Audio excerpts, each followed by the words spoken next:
یو پلار خپلې لور ته د واده نه څو ساعتې مخکې داسې وویل: لورې، دلته چې دې څه خوړلي او چلي هېڅکله د خاوند کور کې یادونه مه کوه چې پلار کور کې مې ښه خوراک درلود او دلته خراب. هر څه چې وخورې وروسته دې هېرېږي، نو په خوړو بحث مه کوه او څه چې مخې ته درتلل خوره یې شکر پرې باسه. لورې، لکه څنګه چې دا خپل کور ګڼلو او صفت یې کولو، همدغسې هغه خپل کور وګڼه او صفت یې کوه.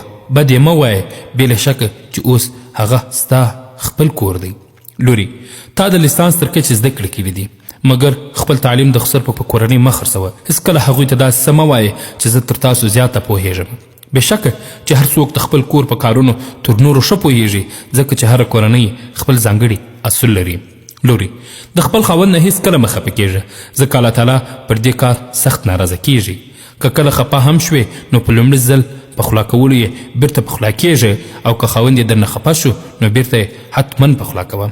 لوري، د خاوند نه دې هېڅکله داسې غوښتنه مه کوه چې د هغه د حیثیت نه لوړه وي. د هغه د مجبورۍ احساس ولره، او تر څو چې د خسر د کورنۍ په ټولو اصولو پوهه شوې نه اوسې، د هر کار د مخه ترې پوښتنه کوه. د هغه کور د خلکو همداسې خیال ساته لکه د دې کور د خلکو خیال دی چې ساتلو، ځکه هغه دی هم اوس خپل کور دی.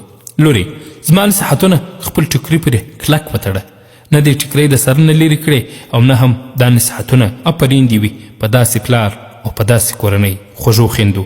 دا خبرې تل په یاد ولرئ.